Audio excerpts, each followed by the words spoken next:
Welcome, everyone. I'm JC Farkas. I'm the Assistant Director here at the Sonoran Center for Excellence in Disabilities. We're so glad to and happy to have you all here today. So I just have a bit of housekeeping. As please assume good faith from your colleagues. We're all here to learn together. Please use the chat or the raise hand function if you wish to share. We're going to keep everyone muted during the presentation. Participants will be called on and you'll be able to unmute yourself. To share verbally, you will be called on after you virtually raise your hand. Please recognize and respect others' feelings, background, and cultural differences. Not all questions will be answered during this meeting.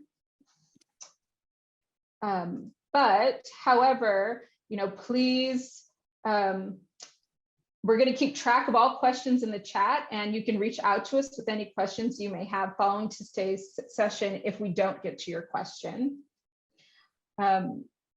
Please be judicious and efficient with shared information experiences. If you're speaking, try to be brief and limit to 1 minute or less. It can be just as courageous to listen as it is to share. So please do your best to understand what it is best to step back instead of stepping up. If you are speaking, please speak slowly as there is an English captioner working diligently. Thank you, Mindy Ernest, for being our captioner today. This is true for all meeting presenters as well as participants, so please speak slowly. To activate captions, click on the closed captioning button at the bottom of the meeting screen for caption options. Also here at the Sonoran Center, we respectfully acknowledge the University of Arizona is on the land and territories of Indigenous peoples. Today, Arizona is home to 22 federally recognized tribes, with Tucson being home to the O'odham and the Yaqui. Committed to diversity and inclusion, the university strives to build sustainable relationships with sovereign Native nations and Indigenous communities through education offerings, partnerships, and community service. So welcome, everyone. And with that, I'm going to turn it over to Jim Warren. Hi, good morning. Thank you, JC. And this is a very exciting day for us, for the Arizona Native Center, to introduce to our community our new director, Christie Kelly. And we had a hard, it was a hard time finding a quality candidate, but we had many to choose from. And we were fortunate that Christie was one of those quality candidates. And she has a wealth of information working with tribal colleges and Indian country. She's from Navajo, so she's Dene as well as Tulalip up in Washington. So she has a pan-Indigenous perspective, which is what we want. And it's just a wonderful opportunity to introduce our new director, and we're looking forward to the great things she'll be doing for the Arizona Native Center. So thank you so much for joining us today, and we'll go ahead and turn it over. I just wanted to acknowledge Christie and what she'll be bringing to the table, as well as the Indian country that she represents. So thank you so much for joining us today. And I come from the Oyate Circle, where Wendy and I created the Oyate Circle, and now we have the Native Center in Arizona, the sister program. So it's wonderful to have more relatives to work with. So good morning, and I'll let you take it over from here, Christie. Palamia Washte. Thank you and welcome. Thank you. Give me just 1 second to get my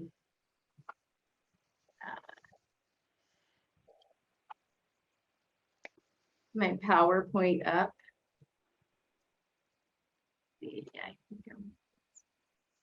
Oh, and people are introducing themselves on chat, so please feel free to introduce yourself and what organization you're with, or if you're a family member or an advocate or just a tribal member interested in what we're doing. So thank you.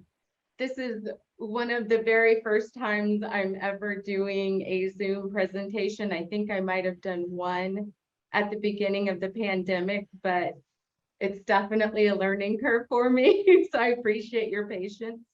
Like Jim mentioned, my name is Christie Kelly. I'm the new director here at the Native Center for Disabilities.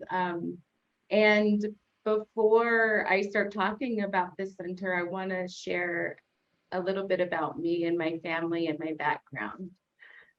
So as Jim mentioned, I am a Navajo tribal member enrolled, but my mother and my grandmother are from Tulalip and Yakima. The top picture, black and white, that is my grandmother, Catherine Bagley. She actually signed the treaty with the US government for land allotment up in Tulalip. And so she was a community leader. She did not speak any English. She only spoke Lushootseed. She raised my grandmother, who is in this photo, in the bottom photo. My mom is in the red dress. And so my grandmother grew up speaking Lushootseed. That was her first language. And she learned English later when she went to school. My grandmother also, like many natives around that time, developed TB. And so she spent some time in a sanitarium as well as attending the Indian school in Tulalip. So my grandmother only went to about sixth grade. Sixth or eighth grade, different family members have different stories, but she did not pursue a lot of formal education because at that time, Indian children were not allowed to speak their languages, and they were pretty harshly punished for speaking their language. So even though my grandmother did not have a lot of formal education, she loved learning. She really enjoyed reading, and she highly valued education. So that was sort of a value and a legacy that I grew up with, was always pursue as much knowledge as you can. I remember when I was young, my grandmother told me, you know, no matter what you have, anything can be taken from you, but one thing that can never be taken from you is your knowledge, the stuff that you know, the stuff that you learned. So that was one of the values I grew up hearing. So it really has influenced my passion and the work that I do, and my education and work. So just a little bit about my background for work. I've been in higher education for about 12 years. I used to work at DES, which was probably one of my favorite jobs. I was teaching in workshop for participants that were receiving services. And I just always called it, of course, they had a fancy name for it, but I called it an empowerment workshop, because really that's what we were encouraging, was to empower people to pursue self-sufficiency. And I really enjoyed that job. And then I've also worked at 2 tribal colleges. I was a counselor at one, and I was a research assistant at the other. I've also done about 5 years in Title IX and civil rights investigation, which is a very, very stressful job, but I think it's really valuable, important work. So looking at investigations into different complaints involving civil rights at institutions of higher education. I am also a PhD candidate in higher education. My minor is in American Indian Studies here at University of Arizona. And my dissertation focuses on American Indian women in leadership at tribal colleges and universities. And the reason I felt interested in this topic was directly from my experiences of working at tribal colleges and universities. When you talk to people in the tribal communities and you ask them, who would you like to have lead your tribal college or university? Almost always they say, I want a tribal member.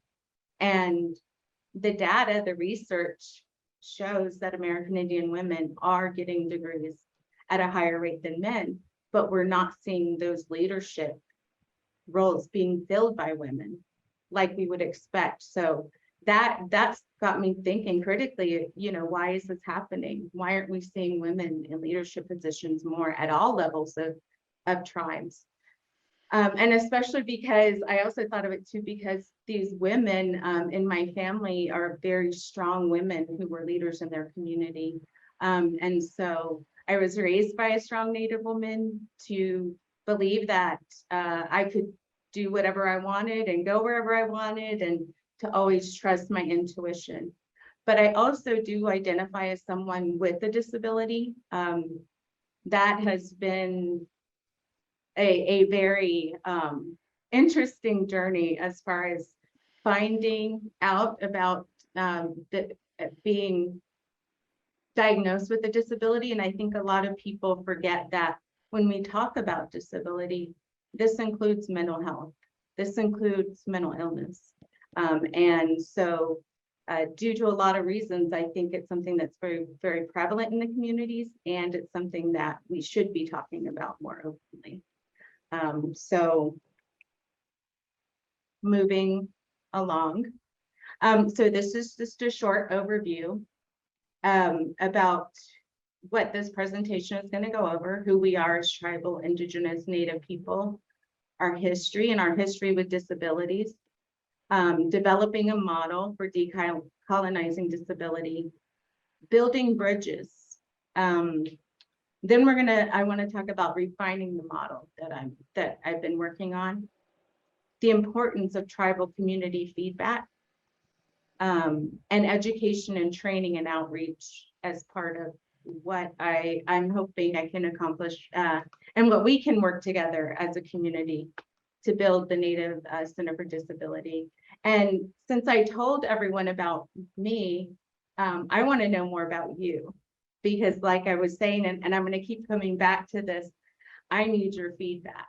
I need to know where you are, who you're working with, and how we can partner in the future to develop this center, because I really see this, my vision for this center is to be community driven by the tribal needs and what the community members need.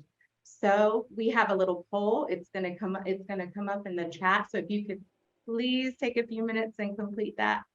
While folks are also still completing the poll, if you haven't already, be sure to put your introduction in the chat and where you're from. Thank you so much. I see we do have a lot of professionals here. That's awesome. Some advocates and self-advocates. And we have some tribal members here too. So that's really good. So who are we? Some people, I've had this question as I've started to go out into communities. They'll ask me, what do you consider yourself? Are you tribal? Are you Native? Are you Indigenous? Are you American Indian?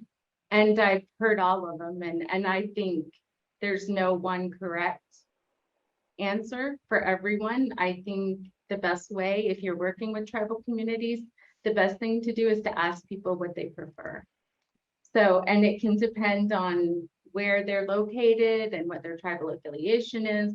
But I think just out of respect, the best information is, or the best approach is to just ask people what they prefer. Myself, I use almost all of them interchangeably. So I don't see any one of them as being correct or incorrect, but I do like Indigenous as well, because I feel like it provides connection, an opportunity for all of us who identify from different tribes, to be Indigenous. There are 22 tribal groups in Arizona. Access to information, resources, and services related to disability is a major issue. If people don't know what's available to them, or they can't access information and resources about disability, that's going to be a major barrier.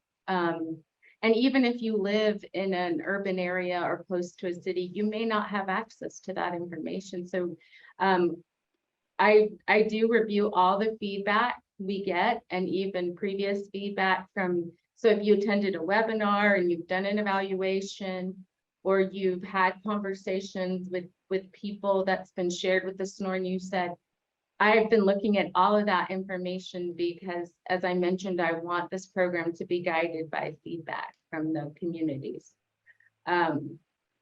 According to the US Census, 24% of American Indians and Alaskan Natives have a disability, compared to 19% of the general population. I retrieved that from the National Congress of American Indians website. And so what this tells me is that we have a higher rate of disability. So this is a really important issue. It's something that we need to, I've started to think about, well, how do we do this? How do we address this? How do we provide information and resources? And why are so many tribal people identified as having a disability? Why is this happening? And as a researcher, these are the kind of questions that really interest me, thinking about these issues, but also trying to come up with potential solutions and ways that we can address it. Rural location of many tribal communities contributes to the lack of information and access. One thing I've heard from tribal people is they want us to come to them. They won't come to us. They don't want to come out here. And it's the same thing I've heard with the tribal colleges. People, they want their tribal colleges in their communities where it's accessible. And that makes a lot of sense. For people that want to stay in their communities, it's important that we get access to them. And a lot of times, these programs, especially education and social services, are underfunded. So tribes have to be really innovative and creative and look at other ways and methods where they can find resources and funding for those resources. So it's something we have to really think about. And I certainly don't have all the answers, which is another reason why I think this community model and the feedback is going to be super important, so that we have a lot of creative, smart people thinking about these issues together and coming up with solutions.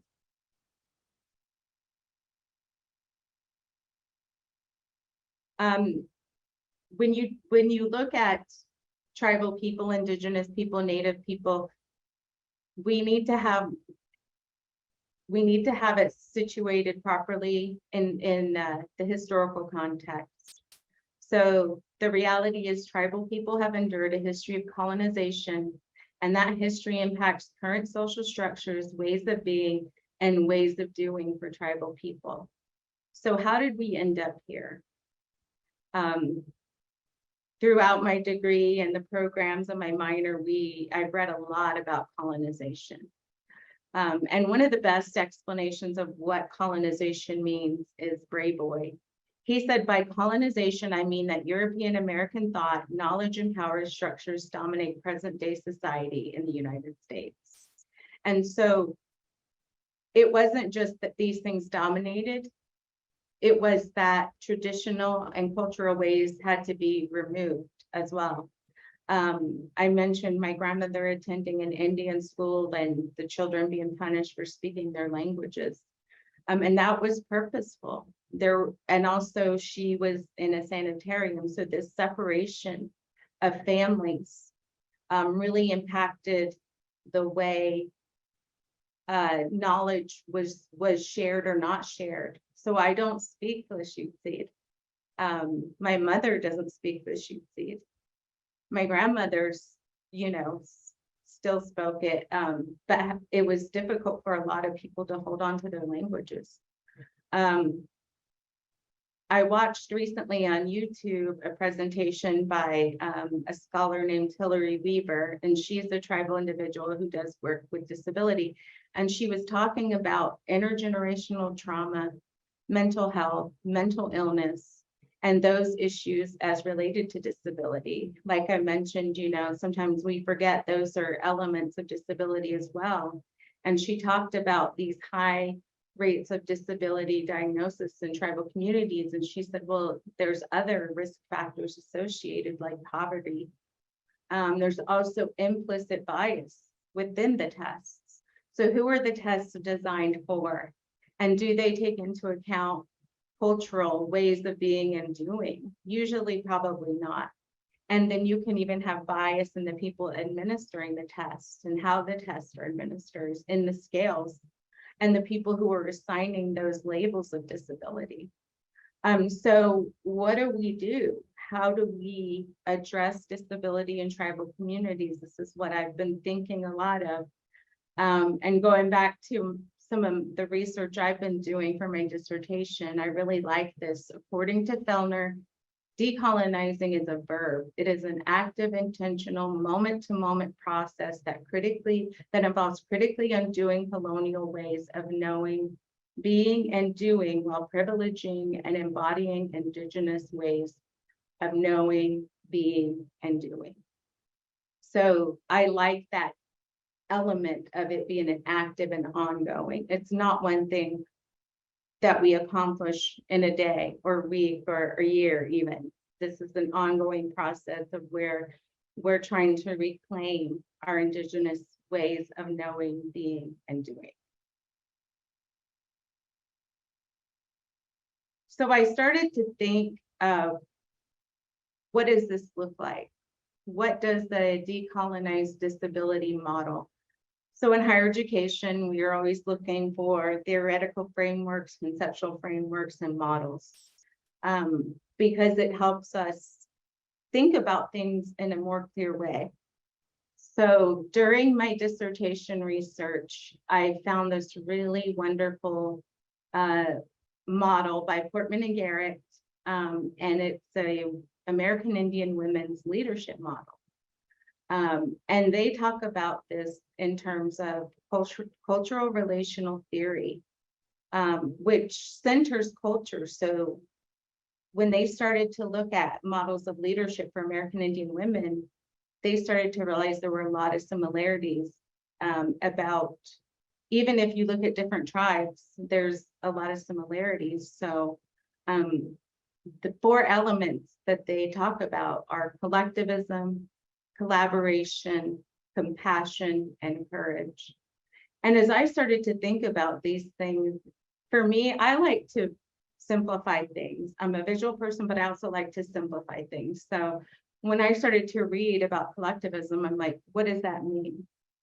That means we, not me, not I. It's not all about me, it's about us as a community. And then collaboration. What does that mean? And what could that mean for a model of disability? It means I see you, I hear you, and I see and I hear the other members of our family, our community, our tribe, our chapter, our district, our nation. So everyone has that voice.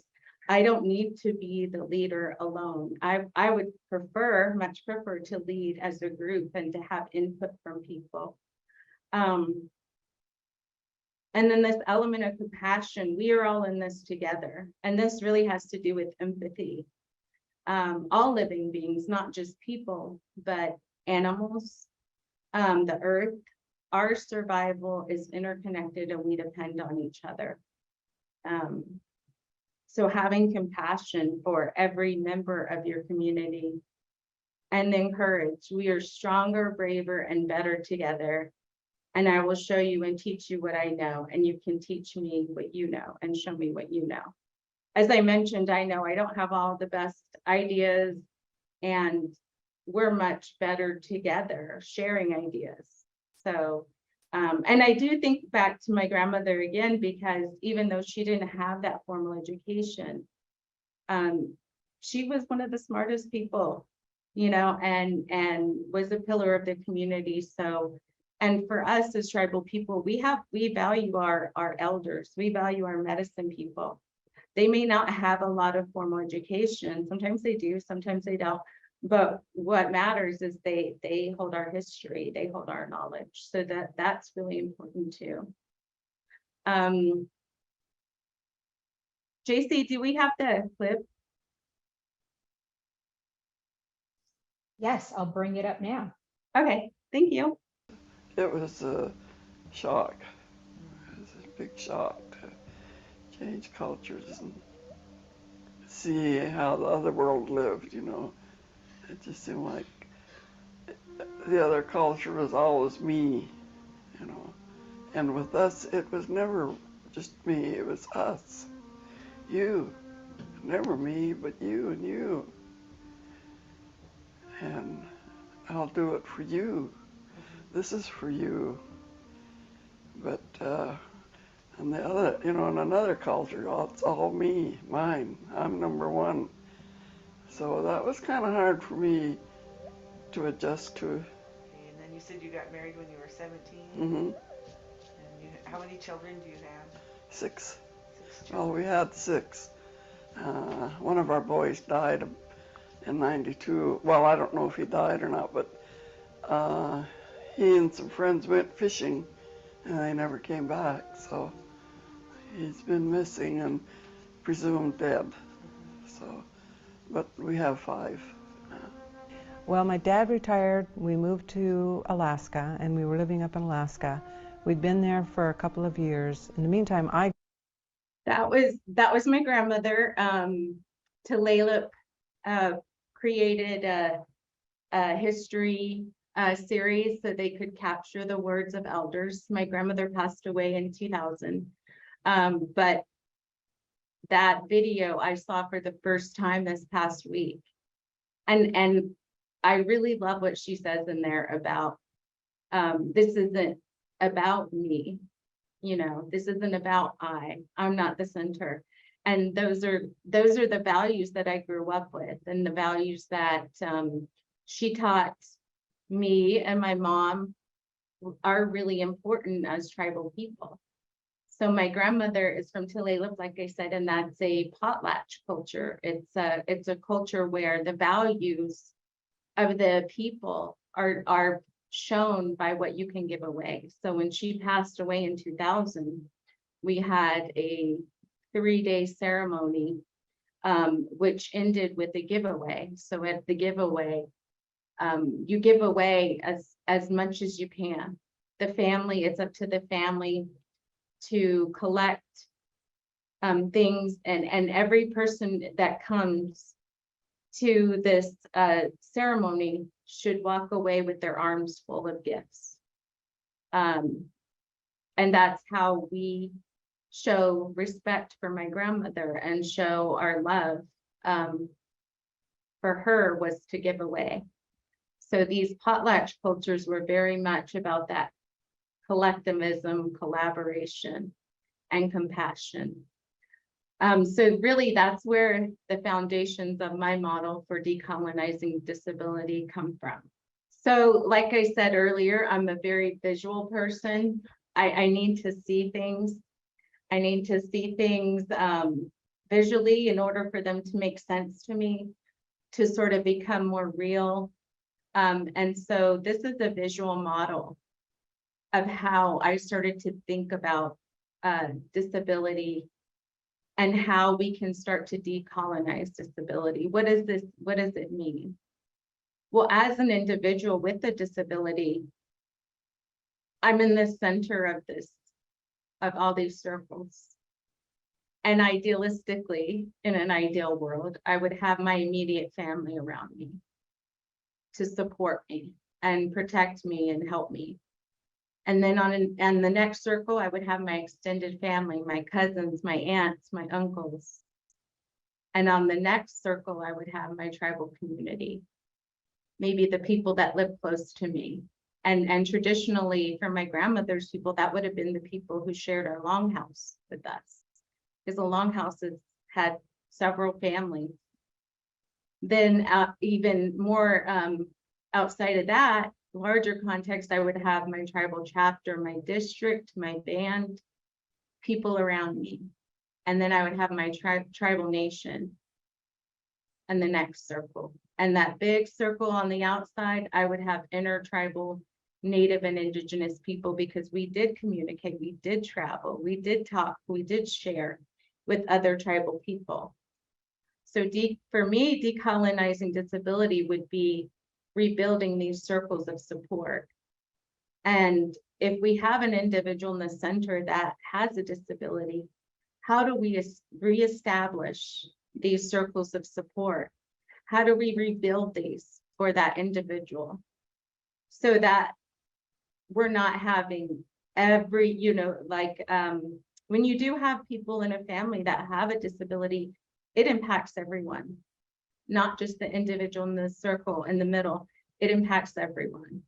It impacts the community. So how do we rebuild those layers of support? And how do we also move through these layers to communicate information and resources to the people? So when I start to think about communicating and getting those resources and information to people, I would like to see us be able to move communication and resources through all these layers, so that sometimes this immediate family is not the best. I know this from personal experience, and things happen. But through my research, I had these conversations with American Indian women, and one of them, she said, you know, when I'm fighting with my immediate family, I have my extended family. And then sometimes I'm in an disagreement with my immediate and extended family, but I still have my tribal nation, or I still have my tribal community. So what she was describing to me was this.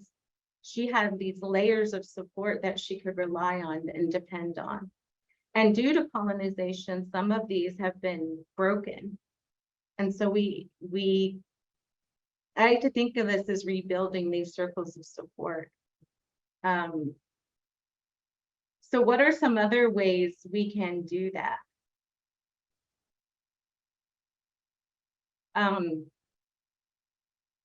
Building bridges.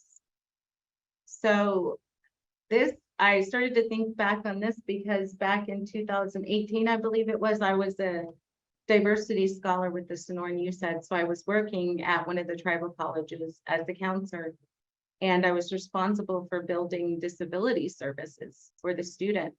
Well, nothing existed. And for me, I thought, well, I need to, first of all, I don't even know how to do this. This is completely foreign territory to me. But I was able to build, I accepted this partnership with the Sonoran USAID because they saw a need and an opportunity to help me with something I really needed guidance on. So building a policy, thinking about how we could start to support students who have disabilities, because we did have a pretty high number of students that needed that. And so we started with relationship building. This is not a quick process. It takes time. What do we have to give the community that is meaningful to the community members? Not what I want to give, but what the community members need. Like I was saying, going out there to the communities. I can't just sit in my office and hope things happen. I need to go out there and be in the community talking with people. And one of the other things that I've thought about often is the strengths and gift focused beliefs related to disability. I think about, you know, how my grandmother taught my mom, everyone has a gift. And from the time I was young, I had these very vivid dreams that really reflect what's going on in my mind or in my life. And my mom never once said, oh, that's weird, or oh, no, that's not true. She said, that's your gift and you should embrace it and value it because your gift is really important. And so I'm really glad that I had that. And then it seemed like our communities also just really valued differences. People that were different was okay. There's value to that because they saw things in a different way. And there's a lot of value in that. I've been told throughout my dissertation research and my studies that, oh, you see things in a different way. Well, it's true. I'm not a neurotypical person. My brain works completely different than most people's. But I think in our traditional tribal communities, there was value to that. It was considered something that was a value as opposed to, oh, you're different, you know, that it's bad. It's not bad to be different. And we already know how to heal. We have healing ceremonies and we have sage burning. We have different ways that we already knew how to heal. So as I think about refining the model, I started to think about the Native Center for Disability acting as the center, because that's one thing that Jim told me as my mentor. He said, this is what I see, is it being the hub. And then the communities providing ongoing feedback, infusing culture, making a program that's sustainable, not just something that we do that's temporary, but that will be ongoing. Providing virtual trainings for communities that need it. And then eventually what I would like to see long-term is the communities enacting sovereignty and really taking over how these programs are conducted. So what does ongoing feedback look like? Tribal Community Advisory Committee. That's the one thing I think is going to be really important. I need tribal members with disabilities and their family members to become participants in that, so I can get that ongoing feedback. That committee can also create a sense of community for the people, because having a disability can be very isolating. You can feel alone, very, very alone at times. Helping to empower the people that are members of it, and an opportunity for leadership building. This was one thing I think that the Sonoran you said did for me as a diversity fellow, was show me how to do these things and empower me to believe that I could. And there's a lot of value in that. And I find some of the best leaders are our young people, our youth leaders. They have so many great ideas. I really believe in youth leadership and listening to young people. Like I said, sustainability and sovereignty as tribal communities build their own leaders. This could be a starting point for other community advisory committees that are built, and communities can create their own, so that they're infusing their own tribal beliefs. I'm Navajo and Tulalip, and those are very different tribes. They're not a monolith. We're not a monolith. We have our own unique beliefs and histories. So allowing communities to build that in could be really wonderful. So what are my next steps? October, the Native Disabilities Center monthly newsletter begins. That's going to be a monthly newsletter that goes out. I want to create a tribal listserv for disability. So please reach out to me. One of the things in the feedback evaluations that we got a lot of was employment training webinars for people with disabilities and their families. How do we help them find employment? How do tribal communities find disability resources? Creating a guide would be one way to do that. And then my goal is to have the Tribal Community Advisory Committee established, and meetings would start in January 2023. So a big piece of what I'll also be doing is going out to communities and listening, doing listening sessions with those communities and finding out what the needs are.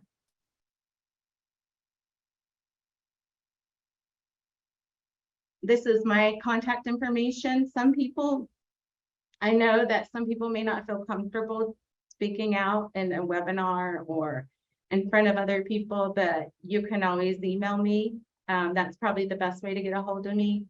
I do have a Zoom phone number. We are in the process of building a website for the Native Disability Center for Disability. And yes, please definitely do the evaluations at the end. That's so important. I read every single comment. And the feedback is really important and helps us a lot at the center.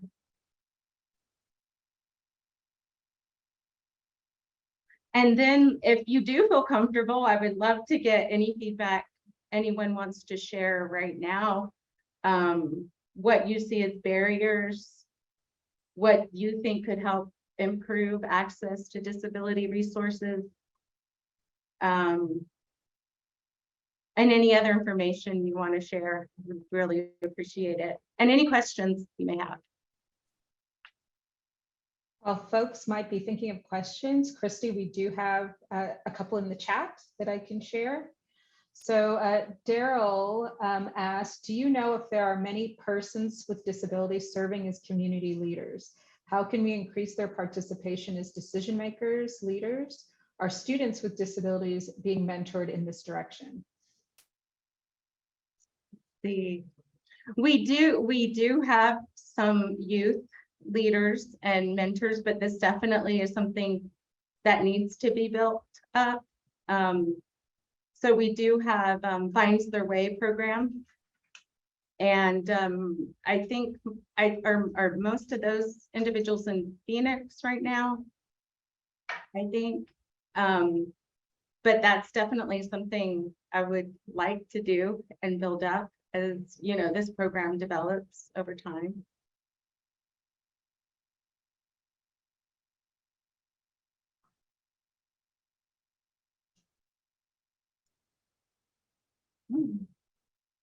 So people are making comments in the chat right now. Betty mentions access is greatly enhanced by information distribution. There are always resources that are the best kept secrets, so getting the word out. Suzanne has a question. I would love to know if we could invite tribal to school to share their culture of powwow, survival journey stories, etc. Usually when you want a tribal community to come out, the best way is to start with building a relationship with, and then identifying which community you would like to come out and share. And there are actually groups that do that professionally, that will come out and share powwow with you, or stories or information. So it kind of depends on what community you want to come out. And then I would always start with leadership of the tribal community, because they want to know these things, and it shows respect for the community if you reach out to the leaders or elders first. And I'm going to ask Madonna to unmute, and she can ask her question. Hi, thank you. Can you hear me? Yes. Okay, perfect. So thank you so much. I am a person with disabilities, so I really enjoyed this webinar. I'm in California, Sonoma County. And so what I have seen is our governor started the Truth and Healing Council, Gavin Newsom. And so what I recommend to every agency, you want to have the Native involvement, you need to have a Native American liaison. That's the only way it's going to work. What I've found working at this job for the last 4 years is Natives did not know about what an independent living center was, nor did I. And I've been a person with disabilities since the age of like 11. And so it's really important to have a Native American liaison in every agency, from the top to the bottom. And I feel that's the only way it's going to work, and just spreading awareness, you know, to stop the stigma on, you know, opioids, suicide prevention, mental health, sex trafficking, all of it. We need to go to them. That's the only way it's going to work. And in the counties I serve, they're very rural. And if you're not Native and you don't know people there, they don't want to hear what you have to say. So those are just my thoughts. So thank you so much. I have to get to another meeting. I hope that I took a picture of your contact, so I will be emailing you. I would love to support you in what you're doing. I think it's awesome. And I hope the slides get mailed to us also. Thank you. Thank you. Yes, I agree. And I think I had that in my PowerPoint notes somewhere about the importance of creating those bridges. They're built on relationships and trust. When I started working out at one of the tribal colleges, I wasn't a member of that tribe, but I am tribal, obviously. But I don't think anyone spoke to me really for like the first 6 months that I was there. And I didn't expect otherwise, because they didn't know me. They didn't know any of my people. They didn't know my family. And establishing that trust is really, really key. And what Madonna said is true. If you can find someone to partner with, or someone from the community, because these resources are really needed. And so much of it depends on building those relationships. And a lot of times it doesn't happen quick. So you have to be patient. Like some people not talking to me for about 6 months was really uncomfortable, but I understood it. And the patience really showed that I was there and I was going to stay there and that it was important to me. So. Christie, another question in the chat. Are you interested in coalition building with other disabled organizations? Definitely. Definitely. Yes, please contact me if you're from other organizations, because definitely, I'm only one person. I can't do it all. I need your help. And I'm definitely open to that. There's a question from Tamika in Michigan, who works on BIPOC disability communities. What would be my first step in supporting Indigenous disability individuals in Michigan? I think finding resources. Finding resources in the area and finding out if there are specific resources for Indigenous people with disabilities. Because for me, I like to talk to counselors that understand my tribal background and all that. All that comes with a lot of stuff.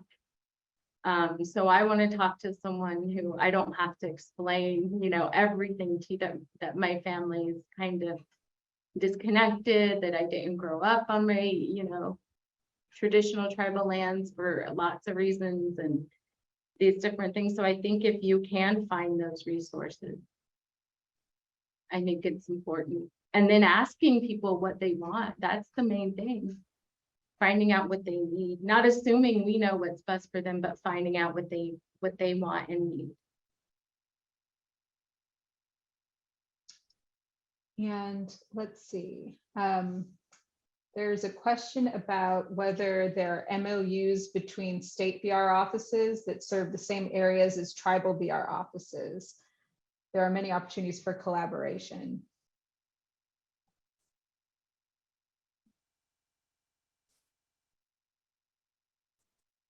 I believe there are. JC, do you know more about this? I don't know, but Jim can maybe answer. I'm the guy that's been around for 30 plus years. But yes, there are interstate agreements on occasion when there's case sharing. It's a requirement for tribal VR and states to have some sort of memorandum of understanding or partnership in working together, which is actually a nice requirement because it kind of forces that partnership between the state and the tribal VR programs. But there's other programs that do not have that requirement of partnership or memorandums, which I always suggest using that model of tribal VR to get working with special education programs or counselors and other aspects. So yes, the MOUs I think can be expanded without being required by the federal agency. And I think it's a good model of practice to better serve unique populations that may be border towns and things of that nature with reservations or state to state, because many tribal nations in Arizona occupy multi-states. So that's a great question in regards to the tribal nations having 1, 2, 3, or 4 MOUs with various states, depending on their border situation. So that's a good question. And I always are up for more partnership, if you will, between the states and tribes. Thank you. And Betty, I see you have a question. If we don't get to yours in the chat, we will reach back out to you because I know we're getting close to time.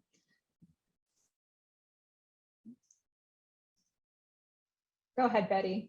Okay, so I was just going to add on to what Jimmy said.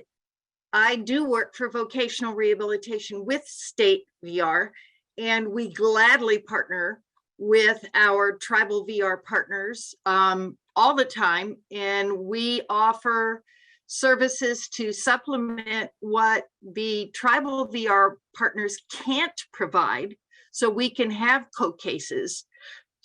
For example, if you have a blind member in your tribe who really needs those blind specific services, they can open a case with state VR as well, and we can provide our comprehensive service to that individual to give them all of the skills that they need, and they can continue with their tribal VR program to do whatever the tribal VR program is doing with them. So we gladly partner and always are looking for more opportunities. Great, Thank you, Betty. And that's kind of what the Native Center is all about, as Christie referenced. We want to have that community, the Tioshpae, the, you know, everyone working together. And in this case for Arizona, but it's wonderful to see all the interest throughout the nation attending this webinar and other webinars that we had. It shows the need for more Native indigenized approach to disability services, examples of partnership and service delivery, and some of those other aspects that we will be addressing in future webinars. And before we check out, I just want to say that next month we'll be having Dr. Darnell Joseph from Hopi, and he works with NAU Institutes for Human Development. So he'll be sharing some of his expertise from special education, cultural indigenous approach to those services within for our young ones. So we really appreciate the participation. Please, as Christie said, do those evaluations. We do read them and identify maybe one or two subjects that you would like to see us cover in the future, so we can start incorporating what are the top subjects out there for our relatives, for our partners out there, so we can address as best we can many of those subjects that you are interested in. As well as we'll have a big event in Phoenix someday along with the summit, but we'll be addressing a lot of these things in person as a result of your feedback. So again, Plamia, and thank you so much for joining us. JC or Christie, anything else? Yes. Hi. So yes, please complete, if you can, the survey. We value your feedback. There was several mentions of if the slides and recording will be available. It will. You'll get a follow-up email, and we do archive the recordings on a playlist on YouTube, and I put that in the chat. Also, we have next week, for those of you, especially who are here in Arizona, we have talking circles on August 31st and September 1st. I'll put that link in the chat as well, and we'll send that information to folks who are here.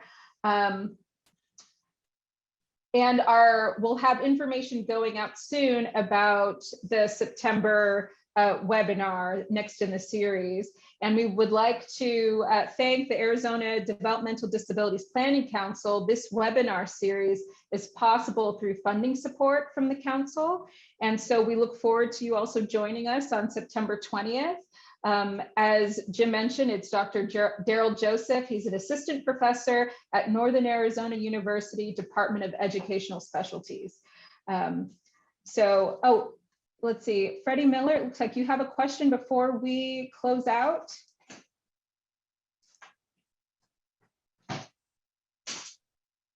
Yes, I work for United Cerebral Palsy of Arizona. How can I get invited to more of these? This is the first one I was invited to through the office to work, my work. But how can I get invited to more of these? Like you said, next month you might have another one. Yes, because you were here today, you are now on the list, and you will get a direct invite for this. All right. So all everyone right. Here will. You're officially on the list. You can't hide anymore. So hey. Thank you so much.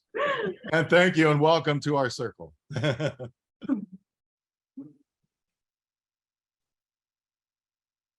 Well, I think that'll do it for today. We had over 150 folks join us throughout the nation, all the way from, Iowa, Washington, and of course, Arizona and South Dakota, all our partners. Thank you so much for being with us. Christie, we are so happy that you are here now leading the Native Center. And we'll have some more things, announcements with our youth program that finds their way as well coming up. So thank you so much, Palami, everybody. Christie, anything final to say to the team? Thank you for coming. Have a good day, everybody. Keep making a difference. You're all making a difference in some way, so keep doing it. Palamia, washtelo. Have a good day.